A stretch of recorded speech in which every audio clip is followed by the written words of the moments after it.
Igualmente, Gustavo. ¿Verdad que en el protocolo la bandera tiene que estar a la derecha siempre? Ni idea. Yo creo que sí. Es mi abuelita, pero no es la esposa de Álvaro Pinto. Es tu otra abuelita. Ya. Pues tenés que ir un día al tribunal para que veas la pintura de tu abuelo en el salón de expresidentes. Es un espacio muy bonito que tenemos en el 6º piso donde se hacen las reuniones, digamos, protocolares de la institución. Y ahí están las pinturas de todos los presidentes que ha tenido el tribunal.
Buenos días.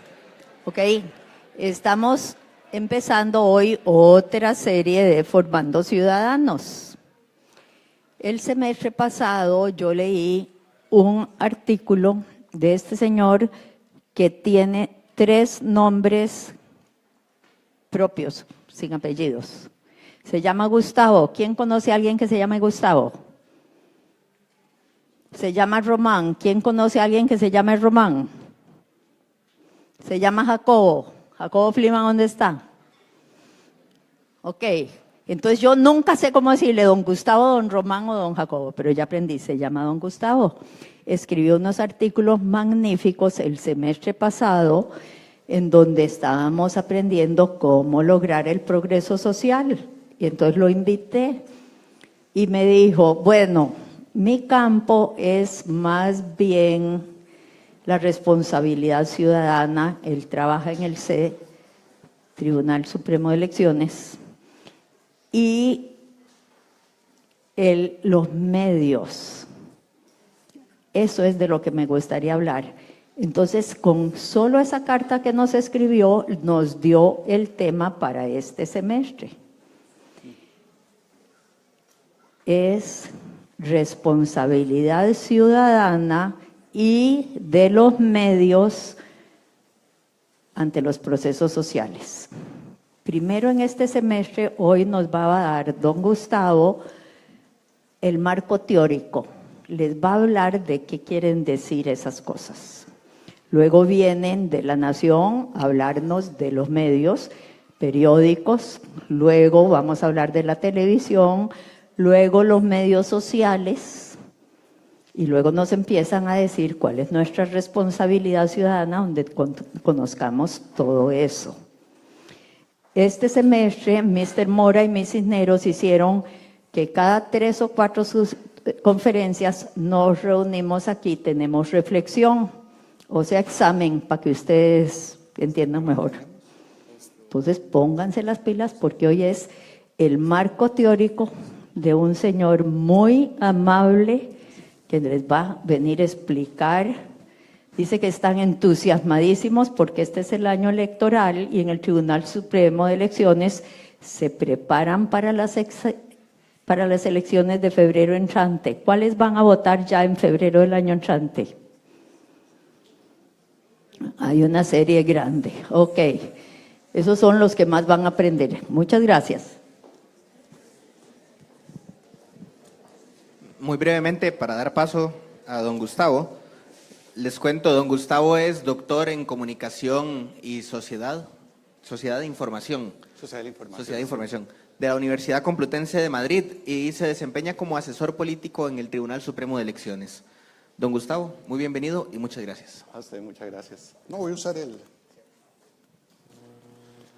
Bueno, buenos días.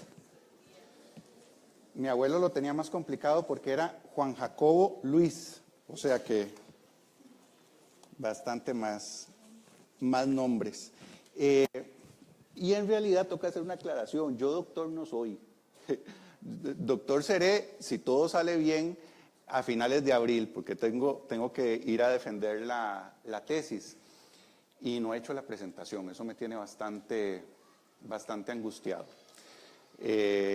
Tenía muchas ganas de venir aquí a hablar con ustedes y por eso, a pesar de que no pude hacer una presentación como habría querido, estoy aquí porque quería, porque me parecía muy importante lo que tenía que venir a decirles.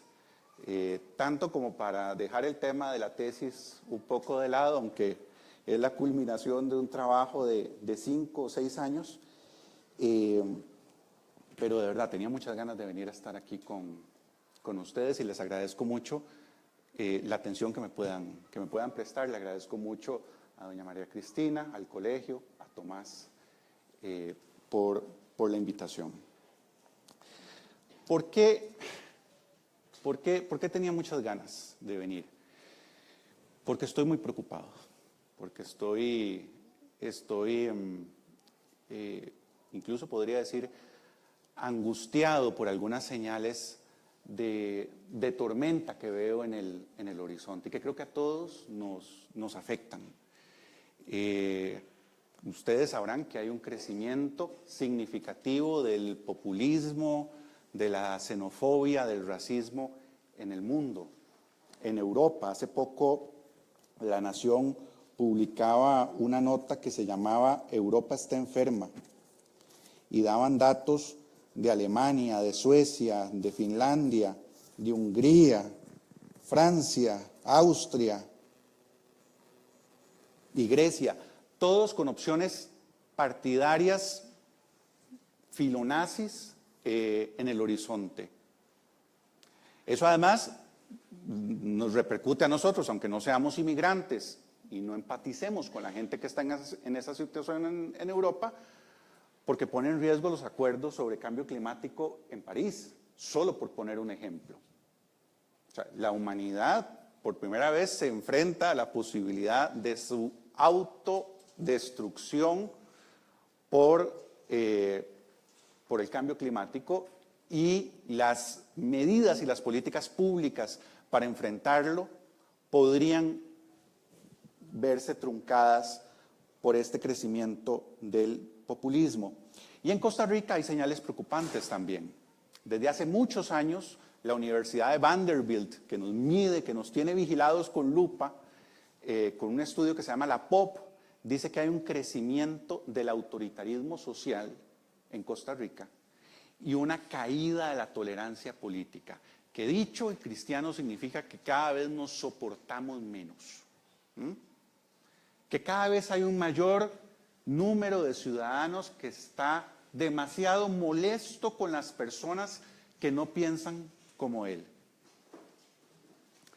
Hace poco don Jorge Vargas Cuyel, el director del Estado de la Nación, me decía que todavía no tenemos que entrar en pánico porque ellos tienen medido el malestar y el descontento en Costa Rica. Y dice que es todavía un descontento muy difuso, que cuando a la gente le preguntan qué es lo que la tiene molesta, dice distintas cosas, no dice una sola. Ellos las han clasificado, el Estado de la Nación, en 3 grandes rubros, que ahora si quieren podemos comentar, pero es muy poca la gente que está molesta con las 3 cosas, con los 3 grandes rubros. Es decir, dice don Jorge, todavía no están las condiciones en Costa Rica para la emergencia o para el surgimiento de una figura, por ejemplo, como Donald Trump. Pero advierte, lo que hace falta es una chispa. Lo que hace falta es un elemento aglutinador que podría ser un problema fiscal, o que podría ser un problema con las pensiones, o que podría ser alguna otra clase de problema que ahí sí nos meta en un problema. Entonces, eso es lo que me tiene a mí angustiado. Perdón, esta hora está bien, 11:31. Bueno, ahí me guío. ¿Y por qué eso hace que tuviera mucho interés en venir a hablar con ustedes? Bueno, porque da la casualidad que en las próximas elecciones la cantidad de jóvenes en el padrón va a ser de cerca de 1.400.000. 1.400.000 en un padrón electoral que apenas supera los 3 millones de votantes. Eso es un 42% del padrón. Lo voy a decir en sencillo, esta elección la deciden ustedes.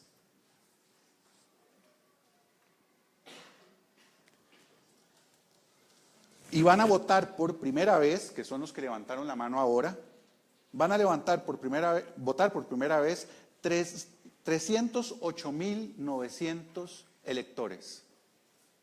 308.900 electores, que es cerca de un 10% del padrón. La elección del 2006 se resolvió por 18.000 votos.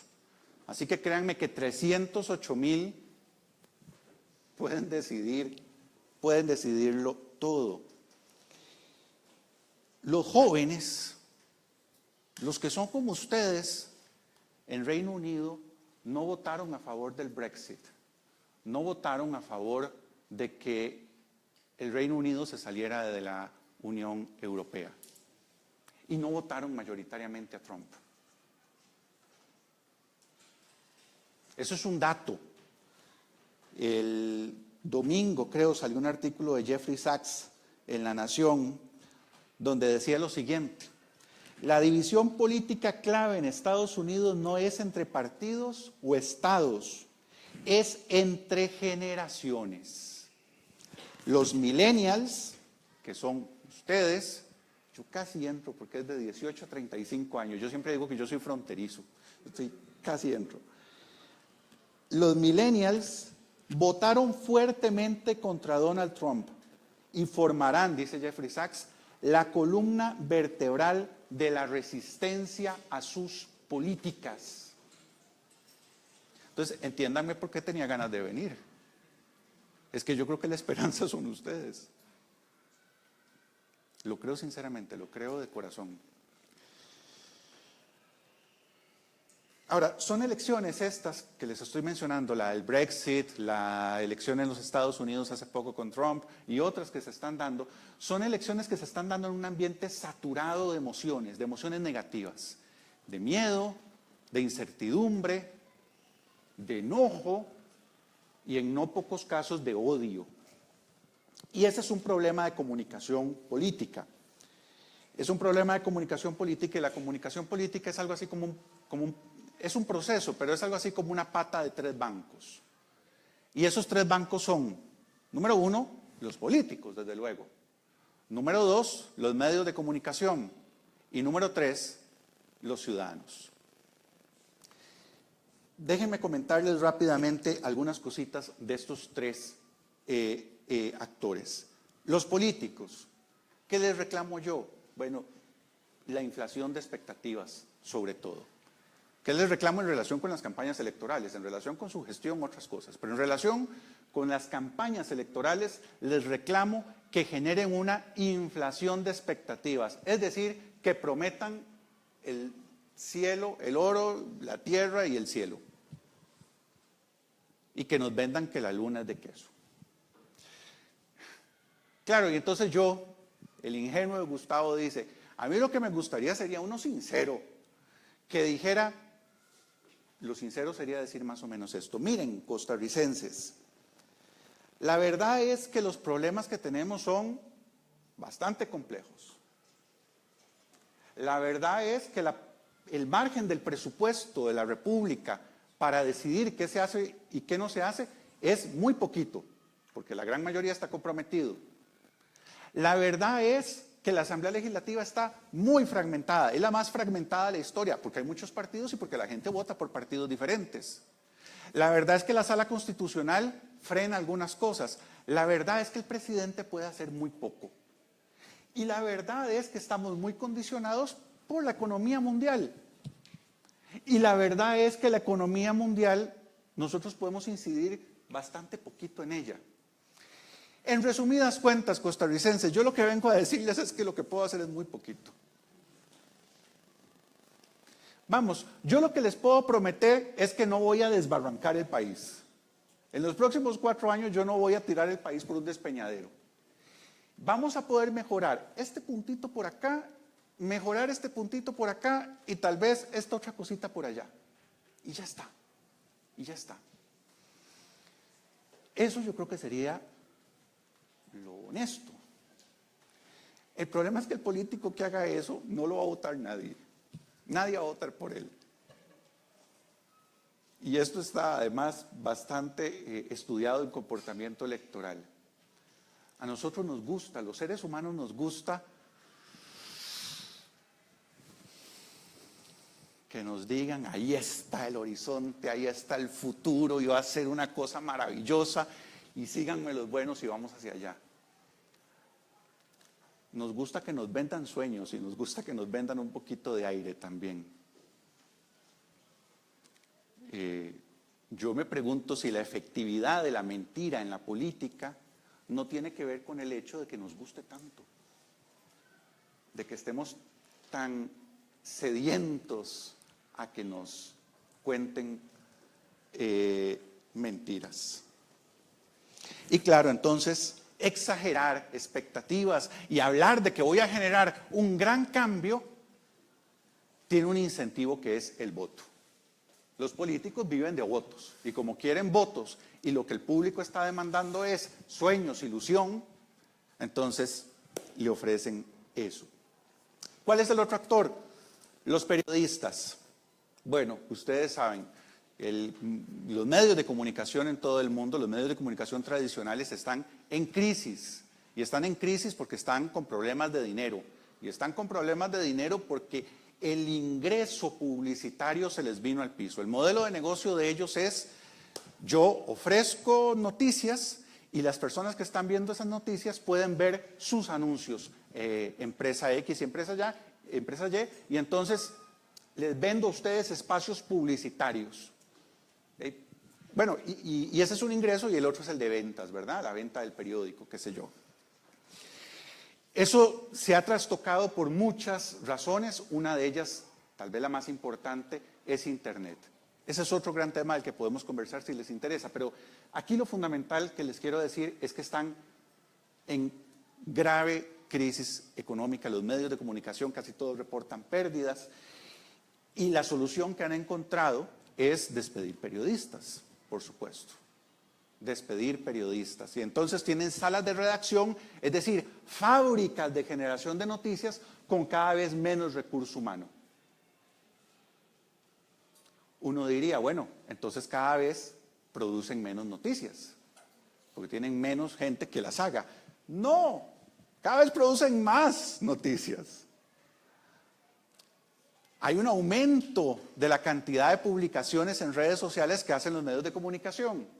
Ahora, si no tienen periodistas suficientes para elaborarlas, ya se imaginarán ustedes qué clase de noticias son las que están dando. Bueno, basta con que prendan una mañana algún telenoticiero nacional y van a ver videos de YouTube, enlatados de la Deutsche Welle, de CNN, de Televisión Española. Agarran incluso los de Televisión Española, pero no los que Televisión Española da en el telediario, sino los que da en un programa de prensa rosa, algo así como 7 estrellas. Vienen con el cintillo rojo o rosado abajo. Televisión Española, claro, da eso, pero lo da en otro programa, en el 7 estrellas de Televisión Española. No, nuestros telenoticieros lo dan en el programa de noticias. Y lo que necesitan es llenar espacio, encontrar con qué llenar la hora de noticias. Porque no ocurre nada en el mundo, porque no está ocurriendo nada en Costa Rica sobre qué informar. No, claro que sí están ocurriendo cosas, pero importantísimas, importantísimas. Pero se les hace muy difícil convertirlas en noticias y ofrecérnoslas. Y luego tienen un incentivo perverso a generar negativismo y sensacionalismo. La famosa noticia amarilla, la crónica roja. ¿Por qué tienen un incentivo a eso? Porque vende. Porque la gente quiere consumir eso. Y entonces vean lo que acaba de decir el director de The Washington Post en el periódico El País, porque está en España, le hicieron una entrevista y dice: me preocupaba la cobertura de los canales de televisión que emitieron mitines enteros de Trump sin interrupciones. Así que tuvimos horas y horas de Trump haciendo toda clase de declaraciones, algunas de las cuales no eran verdad. Yo creo que la mayoría no eran verdad, pero bueno. Y eso me preocupaba porque no estaban haciendo lo mismo con Hillary Clinton y no lo hicieron tampoco con sus rivales durante las primarias republicanas. Cubrieron más, le dieron más atención, le dieron más horas de cámara, de televisión, más espacio en el periódico, pues al payaso que generaba más espectáculo. Es decir, si usted es periodista y usted tiene que ir a entrevistar a un diputado de la Asamblea Legislativa y tiene dos opciones: el diputado todo serio, que sabe toda la información, que conoce todo el proceso de un proyecto de ley, pero que es más aburrido que un domingo sin plata, y que además las explicaciones las hace larguísimas. Y luego usted tiene a otro que no sabe nada, pero que le va a soltar a usted 4 frases de esas bomba, ojalá con un insulto para el otro diputado. Pues usted es periodista medianamente astuto, usted entrevista a ese. Usted entrevista a ese y en el titular pone diputado tal, y le digo tal por cual al otro. Y esa es la noticia de portada. Claro, está muy bien para el ingreso del medio, para el rating, para la audiencia, pero para la calidad de la información. La calidad de la información que necesitan los ciudadanos. ¿Para qué? Para votar. Para votar. Es que el sistema democrático se basa más o menos en esto, en que ustedes castiguen malas gestiones y premien buenas gestiones con su voto. Ahora, para premiar y castigar con su voto en las urnas, necesitan información de calidad. Si no tienen esa información, no tienen la capacidad para tomar una decisión informada. Y para que la decisión de ustedes sea un incentivo para los políticos para hacer bien las cosas. Es decir, si el político sabe, si yo hago esto y la gente se entera, me van a calificar mal y no me van a seguir votando o van a votar en contra de mi partido, entonces ahí yo político tengo un incentivo para no hacer esta cosa. Pero si yo como político sé que al final aquello que yo hice o no hice va a quedar en una nebulosa y la gente va a terminar votando por mí o por el otro, por otras razones que no tienen que ver con información sólida y veraz, pues entonces me la juego. Porque además puedo hacer todo bien y al final inventan algo en contra mía y me destruyen, porque la gente está votando sin información sólida y veraz. Y tiene que ver con algo que discutía hace poco un amigo en Facebook, un muy buen periodista que se los recomiendo que lo sigan, que se llama Alejandro Fernández, tiene que ver con la misión de la prensa. En medio de esta crisis económica de los medios de comunicación y de muy pocos periodistas encargados de cubrir un montón de cosas y de darle cobertura a un montón de cosas, lo que están haciendo es ofrecer las distintas versiones de los hechos y ya está. Entonces doña María Cristina dice que esta mesa es de madera y Tomás dice que no, que es de plástico. Yo, periodista, voy, le pongo el micrófono a Tomás, luego le pongo el micrófono a doña María Cristina y le digo a la audiencia, ustedes juzguen. No. No. Yo estoy siendo objetivo porque estoy dando las dos versiones. No, mire, a usted le pagan, o su profesión periodista es que usted indague, averigüe y ofrezca hechos. Hechos. La gente está muy cansada, pasa todo el día en el trabajo, luego se tienen que meter un presón para regresar a sus casas.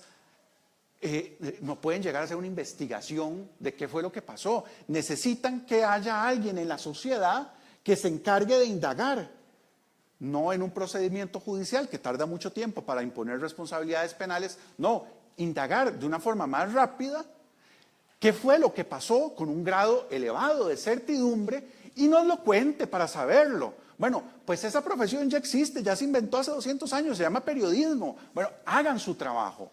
¿Qué es eso? Es eso, es ofrecernos hechos. Luego puede haber opinión y otras cosas, pero sobre todo necesitamos hechos.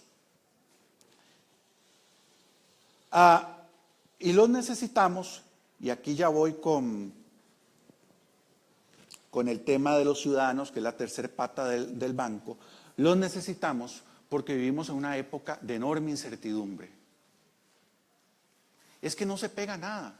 Vean, lo peor que uno puede hacer en esta vida ahora son pronósticos. Que va a ganar tal las elecciones, que hicimos tal encuesta y va a dar este resultado. No, nadie pega nada.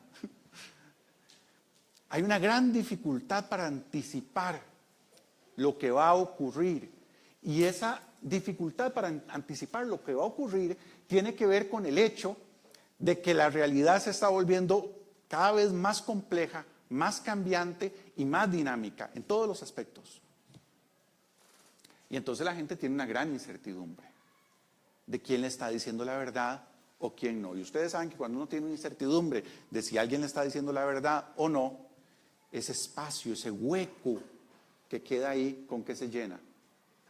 Con desconfianza. Con desconfianza o con fe.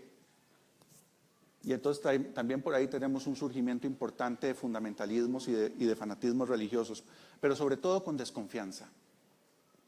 Y la desconfianza destruye el cuerpo social, destruye nuestras relaciones, porque nosotros en nuestras relaciones necesitamos tener confianza.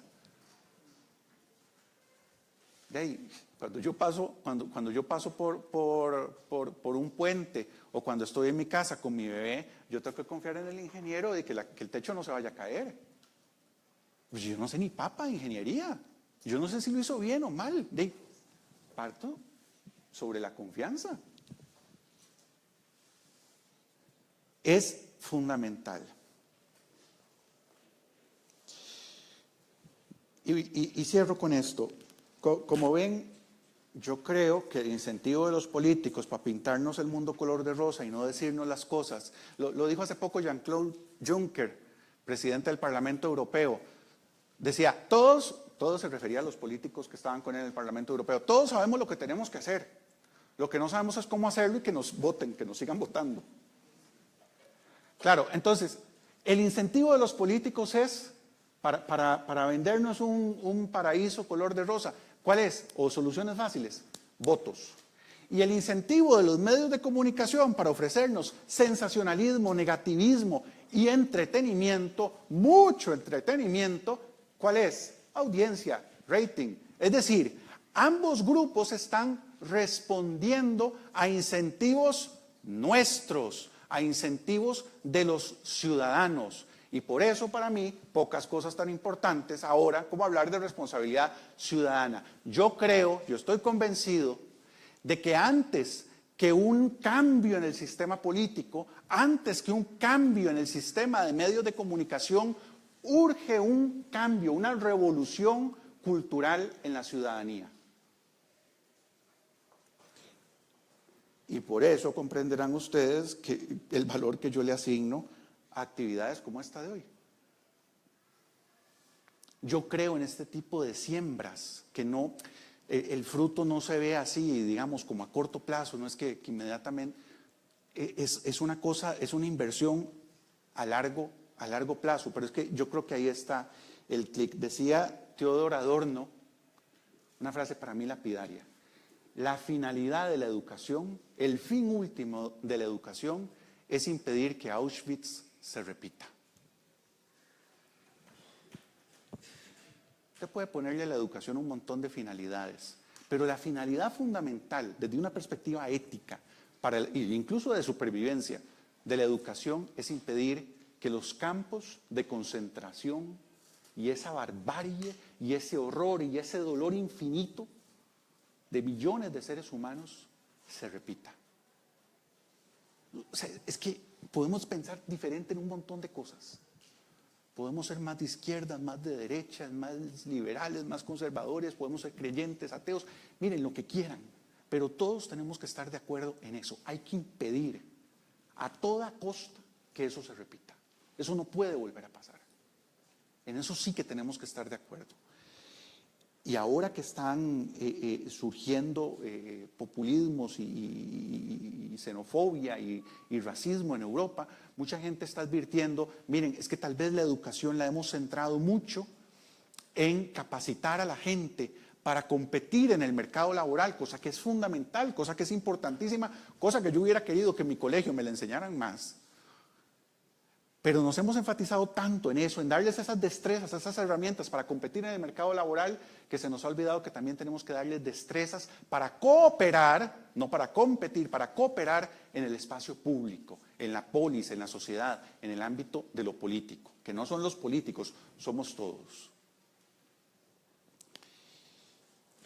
Si queremos seguir viviendo en un régimen de libertades y respeto por la dignidad humana, que miren, necesita un montón de mejoras y de perfeccionamiento, pero que es una conquista inapreciable de unas poquitas sociedades en Occidente, entre ellas la costarricense. Son muy poquitas las sociedades que han logrado construir este régimen de libertad y de respeto por la dignidad humana. Si queremos defenderlo, tenemos que invertir muchísimo más en comportarnos, en tratarnos, en pensar como ciudadanos. Quedo a sus órdenes para cualquier ampliación.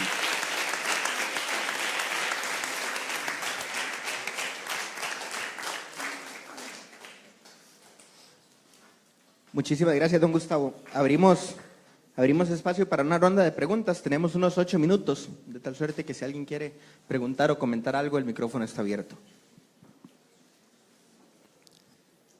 Tal vez por mientras alguien se decide a conversar, les cuento, hablando del tema de la prensa, hay un programa, digamos una beca que está dando National Geographic a un periodista que se llama Paul Salopek. Es muy interesante. Él hace esta misma crítica a los medios. Los medios más desinforman que informan. Entonces él propone volver a un periodismo que se tome el tiempo de investigar, que se tome el tiempo de indagar y que dé noticias más acabadas, por decirlo de alguna forma. Y él dice que la clave para hacer esto es slow down, bajarle el ritmo a todo lo que hacemos, tomarse el tiempo, contemplar, preguntarse, cuestionarse. Y entonces inició un proceso muy interesante en Etiopía, en el que va a recorrer las rutas de migración humana. Salió de Etiopía hace 4 años y ahorita en este momento está cruzando a pie todo las estepas asiáticas. Eventualmente llegará al estrecho de Bering y cruzará para América y va a bajar todo el continente americano hasta Argentina. Tiene todas las cuentas, Facebook, Twitter, lo que quieran, pueden seguirlo. Y dentro de este journey, además, están buscando voluntarios por si eventualmente, cuando pase por Costa Rica, tienen a bien pues darle una mano, va a estar ahí. Es un proceso bastante interesante. ¿Alguien quiere comentar algo?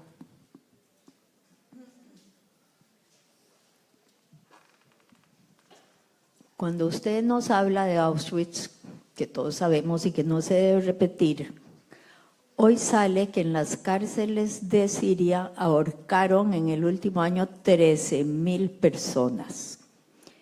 Ambas noticias nos acongojan. ¿Qué podemos hacer nosotros desde nuestro plan de labriegos sencillos y ciudadanos para ir orientando a que esas cosas no se repitan? ¿Cómo debemos educarnos? Y no es yendo a la escuela, educarnos todos. Pues no vamos a poder impedir lo que ocurre en Siria. Lo que sí podemos hacer es tratar de no reproducirlo nosotros mismos. Y yo creo que tenemos la responsabilidad entonces de exponernos, por ejemplo, a pensamiento distinto al nuestro. Combatir nuestros propios prejuicios. Ustedes saben que el algoritmo de Facebook, por ejemplo, nos alimenta solo de información que refuerza lo que ya pensamos. Entonces al final terminamos haciéndonos una visión de mundo que es solo de nuestro pequeñito mundo. Después, cuando nos enfrentamos en la calle y en el mundo real con un montón de formas distintas de ver las cosas, surge la violencia. Bueno, hagamos un esfuerzo entonces por exponernos a ese otro tipo de información, por resistirnos a y respetar y a marginar al que no piensa como nosotros, por abrir espacios de diálogo, espacios de encuentro con otras personas. Es decir, creemos o formemos el ambiente necesario para que se disipe esa toxicidad que les decía de odio, miedo, incertidumbre, que es la que está en la base, que es la que es el caldo de cultivo de este tipo de atrocidades. Usted nos decía que los jóvenes son los que van a decidir la próxima elección. ¿Qué pasos concretos para que ellos se puedan, digamos, acercar a organizaciones civiles que ya existen? ¿Qué cosas podrían ellos hacer para informarse mejor, para involucrarse más en una sugerencia o dos sugerencias muy concretas de lo que podrían hacer, digamos? Dos cositas, tienen que votar y para votar tienen que inscribirse. Ojo, puede ser que cumplan 18 años una semana antes de las elecciones, pero no van a poder votar si no se han inscrito antes de que cierre el padrón electoral. Y cierra en octubre.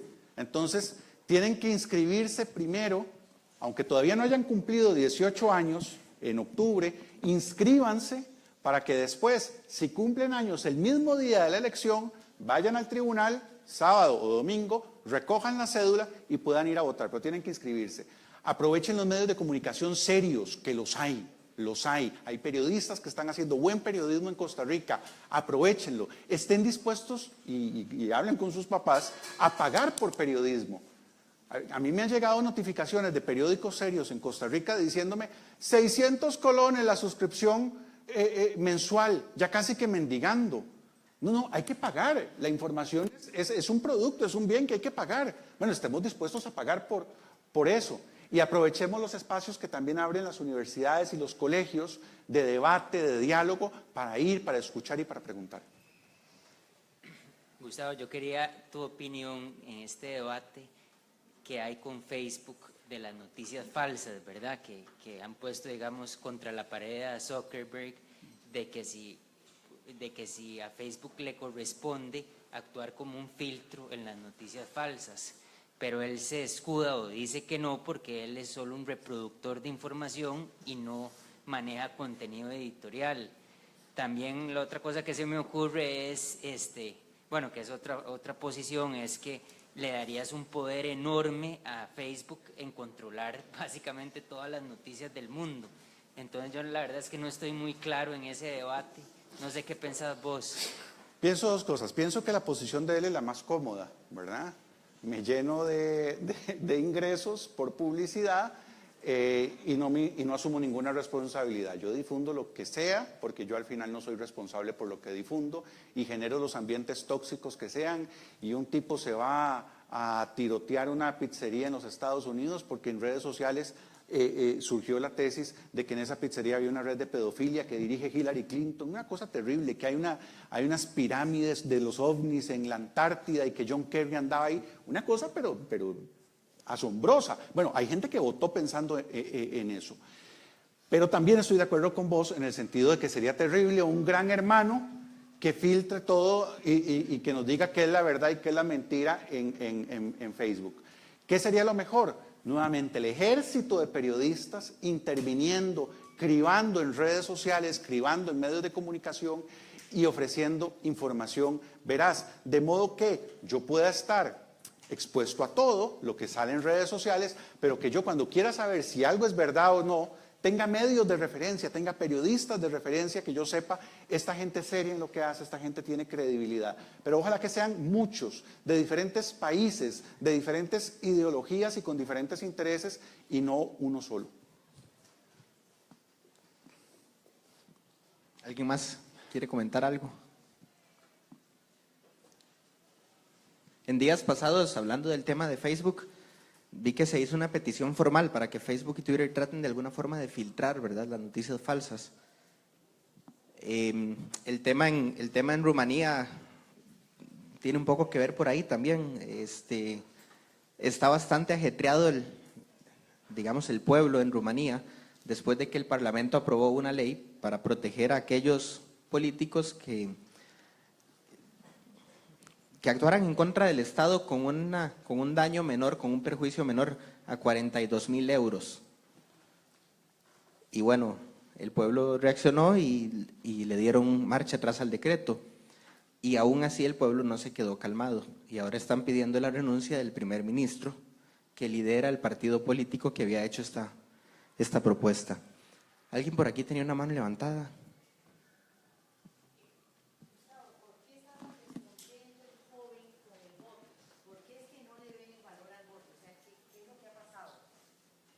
Bueno, vamos a ver, por un lado hay obviamente el efecto de sentirse defraudado cuando usted le dicen voy a hacer A y después no ocurre A, que tiene que ver, como les decía ahora, con las expectativas infladas sobre lo que se puede y lo que no se puede hacer. Y también hay algo que se conoce como la espiral del cinismo, que tiene que ver con la cobertura noticiosa. La cobertura noticiosa se fija en lo que es excepcional, no en lo que es normal. Es decir, si todos los días se están haciendo operaciones en el país y están saliendo bien, los medios no informan sobre eso, los medios informan sobre la operación que salió mal y le dejaron un trapo metido a la señora dentro del estómago antes de cerrárselo. Y si todos los días los ayuntamientos están tomando decisiones más o menos razonables, pero por allá hay uno que se roba toda la plata, pues ese es el que va a hacer noticia.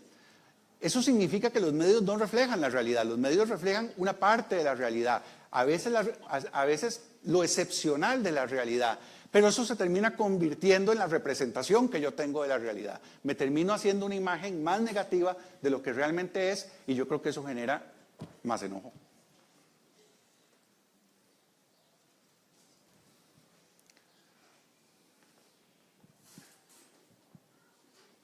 Bueno, mi pregunta es sobre algunos noticieros que se están creando en el internet como satíricos para burlarse de las noticias que están sacando ahora. Entonces, inventan noticias de, no sé, de que Donald Trump está haciendo este decreto o esto y la empiezan a propagar para de alguna manera intentar de quejarse sobre los noticieros nuevos. ¿Qué opina usted sobre eso? De las noticias falsas creadas por páginas satíricas. Si son claramente satíricas, pienso por ejemplo en El Intermedio, que es un programa de La Sexta en España, o Saturday Day Night, si son claramente programas satíricos y de noticias falsas, no tengo problema. Yo creo que el humor es importante en democracia y es un elemento de crítica. Si son encubiertos y fingen ser noticias, sí que tengo problemas. Muchas gracias. Muchísimas gracias, don Gustavo. Gracias. Muchas gracias, muy agradecido. Buenas tardes, chicos.